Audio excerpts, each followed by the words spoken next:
উদ্দিন আল মুবারক সাহেব দামাত বরকতুম আলিয়া মুফাসসির কোরআন ঢাকা।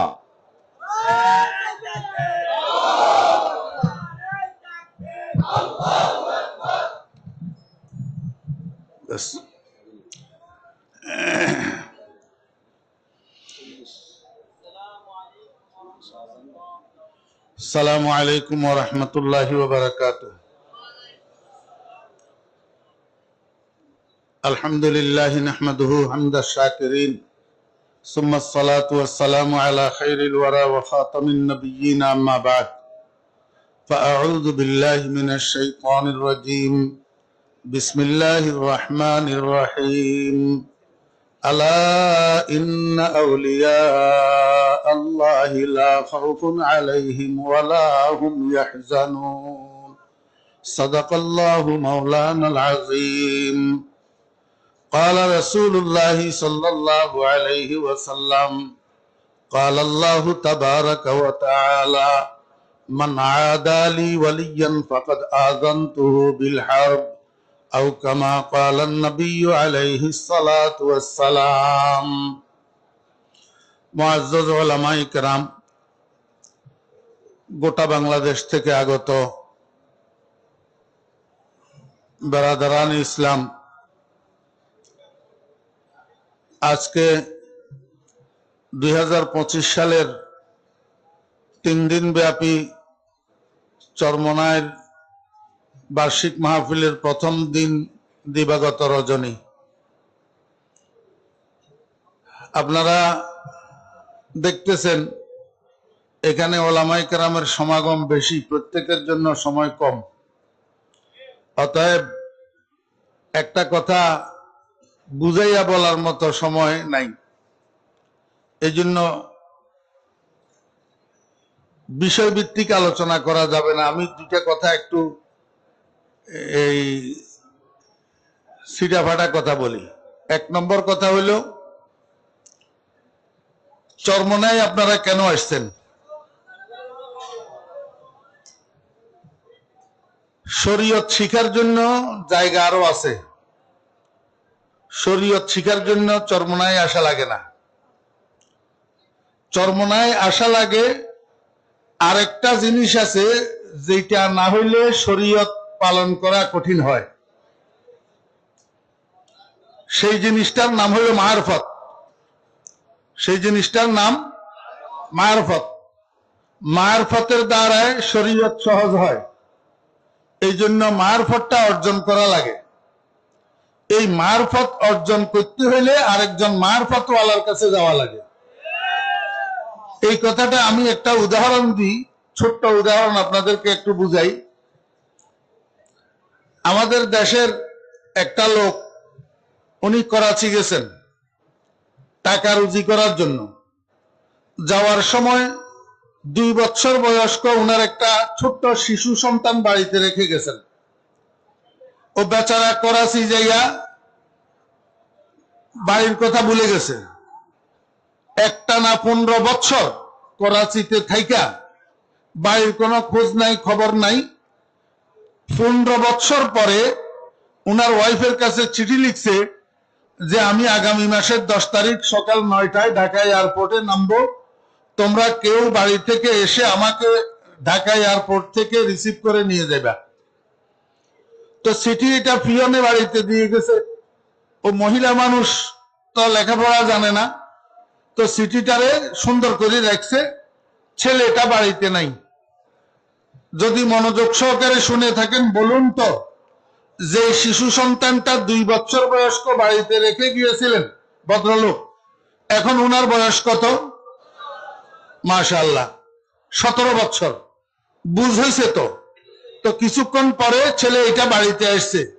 তো মা চিঠিটা হাতের মধ্যে দিয়ে কয়, বাবারে ফিয়নে একটা চিঠি দিয়ে গেল, আমাদের তো তেমন আত্মীয় স্বজন কেউ নাই চিঠি দেওয়ার মতো, আমার কেন জানি মনে হয় তোর আব্বার চিঠি নি কোনো, একটু খুলি দেখতো। তো ছেলে চিঠি এটা খুলছে, খুলি চিঠি পড়ছে। পড়ি কয়, আম্মা আপনি ঠিকই ধরছেন, আব্বারই তো চিঠি। তো মা জিজ্ঞাসা করে, এত বছর পরে 15 বছর পরে তোর আব্বার শুভ বুদ্ধির উদয় হলো কেন? কি লিখলো চিঠির ভিতর? তো তো ছেলে কয় আব্বা চিঠির মধ্যে লিখছে আগামী মাসের 10 তারিখ সকাল 9টায় ঢাকা এয়ারপোর্টে নামবে কেউ যাইয়া আব্বাকে আগে আনার জন্য। তো মায় কয় আর কেউ যাবে কেন, তুই সন্তান এখন আল্লাহর রহমতে বড় হয়েছিস, তুই নিজেই যাইয়া এয়ারপোর্ট থেকে তোর আব্বাকে আগে নিয়ে আসবি। তো ছেলে কয় আম্মা এটা কি বললেন, আমি তো আব্বাকে চিনি না আর আব্বাও আমাকে চিনবে না, আমি আব্বাকে কেমনে আগে আনবো।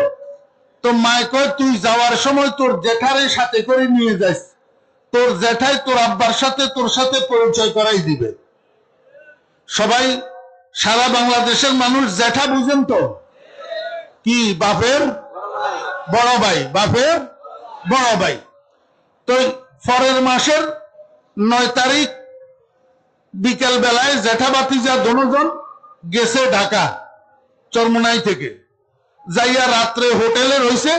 সকালে ফজরের নামাজের পর এই ভাতিজা লাগাইছে জেঠার সাথে, জেঠা চলেন না চলেন না, এয়ারপোর্ট চলেন না। তো কখন ফ্লাইট নামবে 9টায়, এয়ারপোর্ট থেকে বাইরে হইতে কমপক্ষে আরো 1 ঘন্টা, সকাল 10টা। এত তাড়াতাড়ি এয়ারপোর্ট যাই কি করব, কিন্তু পোলা মানে না, পোলায় কয় চলেন না চলেন না।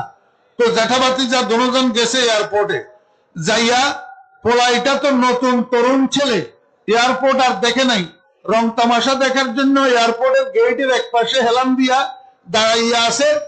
মানুষজন বিদেশি যাত্রীরা বাইরে হইতেছে, সুন্দর লাগতেছে, দেখতেছে, তামাশা দেখতেছে। কিন্তু মুরব্বী বুড়া মানুষ, উনি আরো কত গেছে এয়ারপোর্টে, উনার এয়ারপোর্টের তামাশা দেখার শখ কোথায়। উনি এয়ারপোর্টের এক কোনায় যাইয়া বসি বসি বিশ্রাম করতেছে। এই বিশ্রামের মধ্যে উনার জিমানি আসি গেছে, বসি বসি ঘুমাইতেছে, ঘুম ধরে গেছে। এই ছেলে 10টা যে বাজি গেছে কোনখান দিয়ে টের পায় নাই। বরাবর 10টার সময় এয়ারপোর্টের ভিতরের দিক থেকে একটা যাত্রী, অর্ধবয়স্ক, চুল দাড়ি অর্ধেক সাদা অর্ধেক কালো, এয়ারপোর্টের একটা ট্রলির মধ্যে বড় বড় 3টা লাগেজ লইয়া এয়ারপোর্টের গেট দিয়া বাইর হইতেছে। বাইর হইতে যাইয়া এই পোলা এটারে পাইছে সামনে, একেবারে হাত জোড় করি কয় বাবারে তুমি কে, আমি তো জানি না, এই এয়ারপোর্টের ট্রলিটা এখানে আমাকে রাখি যেতে হবে, কিন্তু কোনো গাড়ি ঘোড়া তো দেখতেছি না, এখন আমি 2 হাতে 3টা লাগেজ কেমনে বহন করব। ওই সামনে রাস্তা, বড় রাস্তা দেখা যাইতেছে, সেখানে গেলে আমি গাড়ি পাবো, তুমি আমার একটা লাগেজ একটু আলগাইয়া একটু রাস্তা পর্যন্ত পৌঁছাইয়া দাও। সুন্দর করে বলছে, কিন্তু ছেলে কথাটা রক্ষা করার পরিবর্তে এমন ধমক দিছে, ওই বুড়া কে তুমি, আমার কেন তোমার লাগেজ আলগাইতে কইলা, কিছুক্ষণ পরে আমার আব্বা আসবে বিদেশ থেকে, আমার আব্বার লাগেজ বহন করতে 3 কুলি লাগবে, আমি কি কুলি রাখি এয়ারপোর্টে। ও ধমক দিছে যে হট করি, ধমকর চোটে মুরব্বী কোনায় বসে বসে ঘুমাইতেছে, ঘুম ভাঙ্গি লাফাই উঠছে। কিরে আমার ভাতিজা এটা তো এমনি বেজাল্লা ফোলা, যেখানে যায় সেখানে বেজাল করে, মানুষের সাথে ঝগড়া লাগায়, এয়ারপোর্টের মধ্যে আবার কার সাথে লাগাইলো, মাথারে এমনি করে উঁচু করে দেখে যে মা আমার ভাই না, কে ভাই। তো এখানে একজন একজনকে চিনে না, কিন্তু মায়ের পেটের ভাই 50 বছর পরে দেখা হইলেও চিনতে অসুবিধা। আমার বেয়েরা দোস্ত আহবাব, দূরের থেকে বাইকে দেখছে, চিনি ফেলছি, বসার থেকে উঠে দিছে দৌড়, সামনাসামনি যখন আসছে কোলাকুলি করছে, কুশল বিনিময় করছে। কুশল বিনিময়ের পর এইবার বড় ভাই আব্দুর রহমান ছোট ভাই আব্দুর রহিমের কয় ভাই, এই যে তোর সামনে একটা তরুণ ছেলে দাঁড়ানো আছে, এটারে তো তুই চিনতে পারিস নাই, এটা তোর কলিজার টুকরা আব্দুল করিম, যেটাকে 2 বছর বয়স্ক তুই বাড়িতে রেখে গিয়েছিলি, এখন তোকে আগাই নেওয়ার জন্য আসছে, তোকে চিনবে না, তুইও চিনবি না, এই জন্য আমি আসছি তোদের মধ্যে পরিচয় করাই দিতে। আমার ভাইয়েরা দোস্ত আবাব, এবার ভাতিজার দিকে ঘুরছে, ভাতিজার দিকে ঘুরিয়া কয় ভাতিজা কাকে ধমক দিতেছ তুমি, যে আব্বাকে তুমি আগাই নেওয়ার জন্য আসছো, আমার ছোট ভাই আব্দুর রহিম, এটাই তো তোমার আব্বা, এটাই তো তোমার।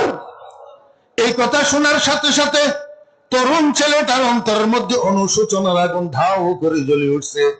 হাই কি করলাম, পরিচয় পাইছেনি, এখন পরিচয় পাওয়ার সাথে সাথে আগুন জ্বলে উঠছেনি, আমার বেরা দোস্ত আবাব, এমনি ভাবে আল্লাহ পাকের পরিচয় পাওয়ার পরে মানুষের কলিজার মধ্যে একটা আগুন লাগে। আমার বেরা দোস্ত আবাব, এই আগুনটার কথা বলছেন হাজী আমদাদুল্লাহ মুহাজির মক্কি রহমতুল্লাহ আলাইহি।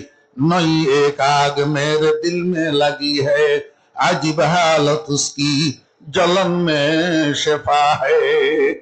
ও দুনিয়ার মানুষেরা, দুনিয়ার আগুন মানুষের গায়ে লাগলে মানুষের জ্বালায়, মানুষ কষ্ট পায়, যেখানে লাগে সেখানে জ্বলে।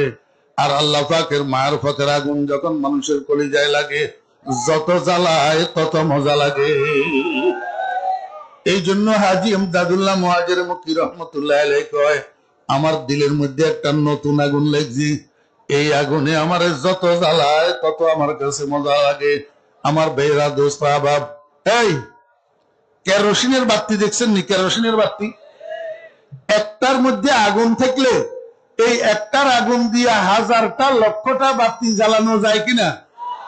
আমার বেরা, এক জায়গাতে যদি একজনের কলবে আল্লাহ পাকের মারফতের আগুন লাগে, এই আগুন সারা দুনিয়ায় ছড়াইয়া পড়ে। আল্লাহর কুতুব হযরত মাওলানা ইসহাক রহমতুল্লাহ আলাইহির কলবের মধ্যে আল্লাহ পাকের মারফতের আগুন লেগেছিল। উজানির কারি সাহেব হুজুর রহমতুল্লাহ আলাইহির কলব থেকে। ও দোস্ত বাবেরা, দেখতেছেন নি একজনের কলবের আগুনে আজকে কত লক্ষ মানুষের কলবে আগুন জ্বালাইতে আছে। আরে হা, আল্লাহু আকবার। আমার বাইরা দোস্ত আবার ছেলেটার কলবের মধ্যে অনুশোচনার আগুন লাগিয়ে গেছে, সঙ্গে সঙ্গে উপর হইয়া পড়ছে বাপের পায়ের উপর, আব্বার পাও জড়াইয়া ধরি কয়, আব্বা আমাকে মাফ করে দেন, আমি বুঝতে পারি নাই, আপনাকে চিনতে পারি নাই, এই জন্য আপনাকে ধমক দিছি, আপনার হুকুম মানতে পারি নাই, আপনার লাগেজ বহন করতে পারি নাই। এখন আপনি আমার এক কাঁধে উঠি বসেন, আরেক কাঁধে সবগুলা লাগেজ উঠাইয়া দেন, আমি সম্পূর্ণ বহন করতে তৈয়ার। কারণটা কি? 5 মিনিটের ব্যবধান। এই 5 মিনিটের ব্যবধান, 5 মিনিট আগে একটা লাগেজ বহন করার জন্য অনুরোধ করলো, হুকুমটা মানতে পারল না। 5 মিনিট পরে কয়, এক কাঁধে আপনি উঠেন, আর এক কাঁধে সবগুলা লাগেজ উঠাইয়া দেন। কারণটা কি? আমার বেরা দোস্ত আবাব, মোহাব্বত। মোহাব্বত কি? মোহাব্বত এই বুঝি থাকলে বলেন না। এই বাপ বেটা দুজনের দিলের মধ্যে, দুজনের জন্য, একজনের আরেকজনের জন্য আগে থেকে মোহাব্বত ছিল কি ছিল না? যদি মোহাব্বত না থাকে, আব্বাকে করাচি থেকে টানিয়া ঢাকা এয়ারপোর্টে কিসে নিয়ে আসলো? যদি মোহাব্বত না থাকে, চরমনাই থেকে ছেলে এটাকে টানি ঢাকা এয়ারপোর্টে কিসে নিয়ে গেল? রিশতায়ে দর গরদমম আফগন্দা দোস্ত মি বরদার যাকে খাতের খায়ুস। দুজনের গলার মধ্যে মোহাব্বতের রশি লাগানো আছে, এই রশিয়ে টানি দুজনের দুই দিক থেকে এয়ারপোর্টে নিয়ে গেছে। আমার বেরা দোস্ত আবাব, এই লক্ষ লক্ষ মানুষ চরমনাই ময়দানে কেন আজকে? দোস্ত, প্রত্যেকটা মানুষের গলার মধ্যে আল্লাহ পাক মোহাব্বতের রশি লাগাইছে। এই মোহাব্বতের রশি দিয়ে টানিয়া সারা বাংলাদেশ থেকে মানুষকে চরমনাই নিয়ে আসছে। একজন মানুষ এখানে নিজের ইচ্ছায় আসতে পারে না। রিশতায়ে দর গরদনম আফগন্দা দোস্ত, রিশতায়ে দর গরদনম আফগন্দা দোস্ত মি বরদার যাকে খাতের খায়ুস। আমার বেরা দোস্ত আবাব, বাপ বেটা দুজনের মধ্যে মহব্বত আগে থেকেই আছে, কিন্তু মহব্বতটা বিলুপ্ত হইয়া রয়েছে পরিচয় হারাইয়া ফেলার কারণে। মহব্বতটা বিলুপ্ত হইয়া রয়েছে কিসের কারণে? পরিচয় হারাইয়া ফেলার কারণে। যখন আরেকজন তৃতীয় পক্ষ, জেঠার দ্বারায় হারানো পরিচয়টা উদ্ধার হয়েছে, ওই বিলুপ্ত মহব্বতটা আবার সজাগ হইয়া গেছে। মহব্বত যখন সজাগ হইয়া গেছে, হুকুম মানা সহজ হইয়া গেছে। আল্লাহ পাক রব্বুল আলামিন কে বান্দা, দীর্ঘদিন তোমার সাথে আমার দেখা নাই, দীর্ঘদিন তুমি আমার বিরহ, দীর্ঘদিন তুমি আমার বিচ্ছেদে, এই কারণে তুমি আমার পরিচয় হারাইয়া ফেলছো। এই পরিচয় হারাইয়া ফেলার কারণে তোমার কলবের মধ্যে আমি আল্লাহর যে মহব্বত আছে, এই মহব্বতটা বিলুপ্ত হইয়া রয়েছে। মহব্বত বিলুপ্ত হইয়া থাকার কারণে শেষ রাত্রে উঠি তাহাজ্জুদের নামাজ পড়া তোমার জন্য সহজ হয় না। বান্দা, সব সহজ হইয়া যাবে আরেকজন পরিচয়ওয়ালার পাশ ধরো, আরেকজন পরিচয়ওয়ালার পাশ ধরো। ওই পরিচয়ওয়ালার পাশ ধরি তোমার কলবের মধ্যে আমার পরিচয় অর্জন করো, দেখবা বিলুপ্ত মহাব্বত আবার সজাগ হইয়া থাকবে। আর প্রতিদিন শেষ রাত্রে 12 তসবির জিকির করতে আর তোমার কষ্ট হবে না। अल्लाह अल्लाह का मजा मुर्शिद के मैखानों में है, अल्लाह अल्लाह का मजा मुर्शिद के मैखाने में है, दोनों आलम की हकीकत उनके पैमाने में है। আমার বেয়রা দোস্তাবাব, চরমনার ময়দানে কেন এসেছি আমরা? এখানে আল্লাহ পাকের পরিচয়ওয়ালা একজন মানুষ আছে। এই আল্লাহ পাকের পরিচয়টাকে আরবিতে বলে মারফত। আল্লাহ পাকের পরিচয়টাকে আরবিতে কি বলে? মারফত বলে। মারফত শুধু কবরের উপরে বিল্ডিং বানানোর নাম না, মারফত শুধু লাল পতাকা উড়ানোর নাম না, মারফত শুধু খাজা বাবার দরবারের দিকে গরু ঠেলাঠেলি করা না।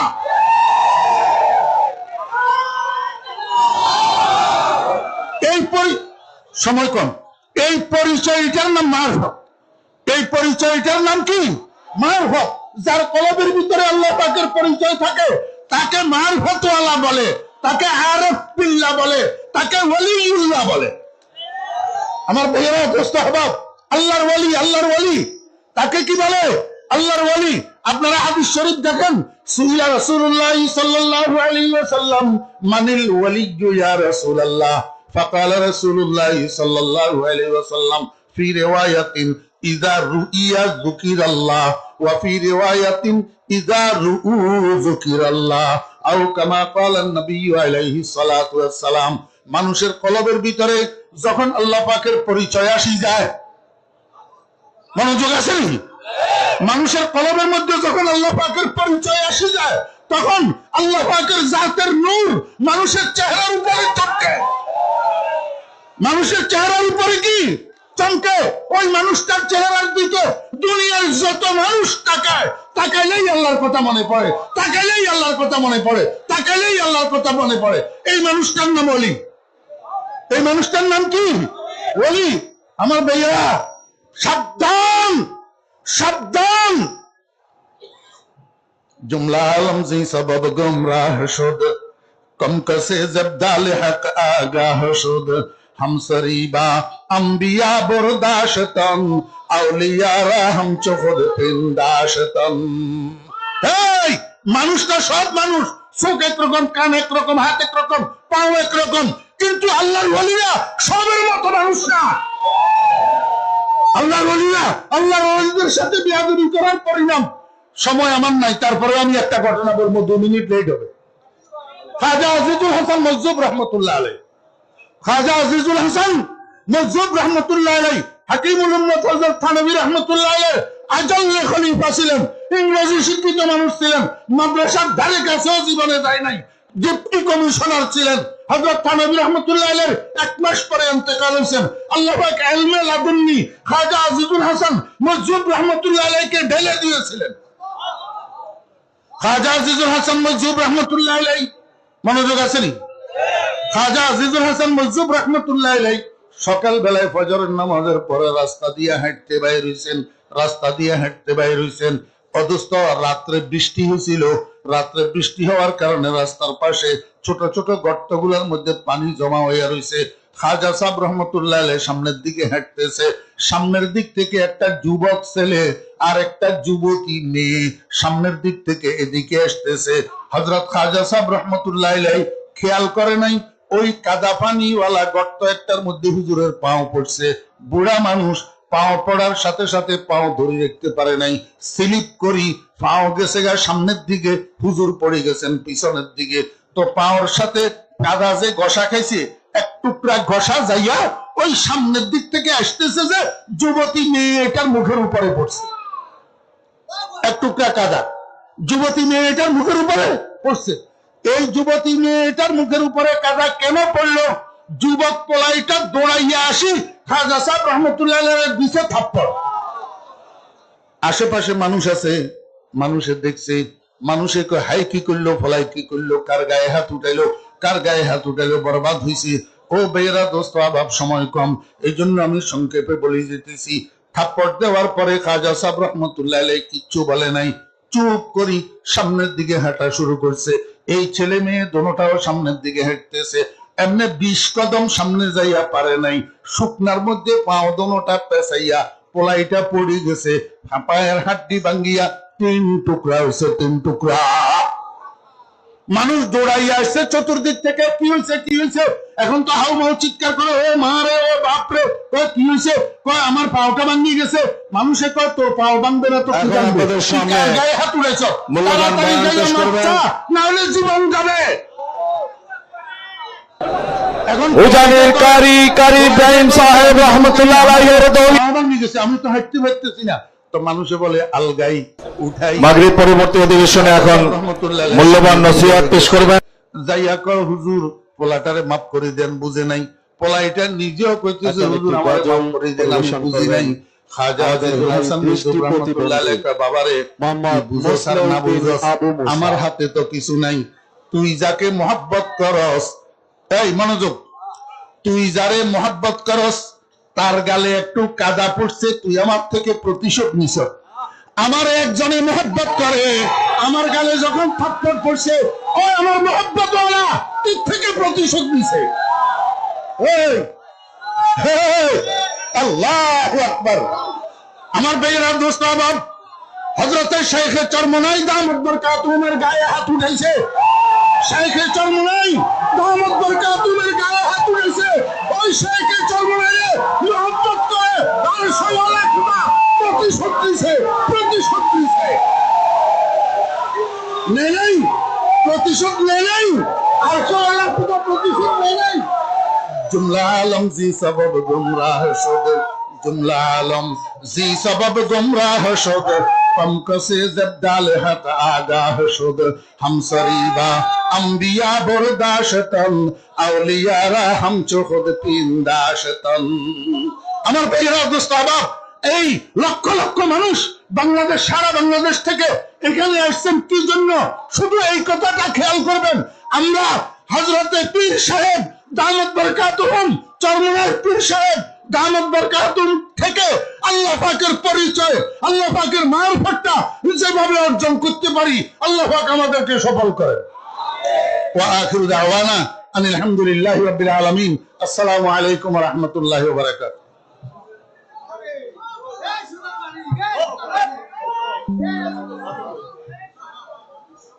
আলহামদুলিল্লাহ,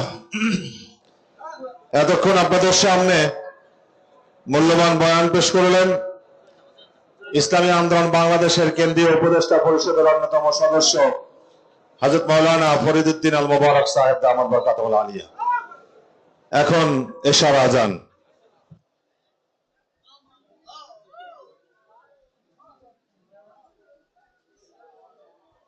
الله أكبر الله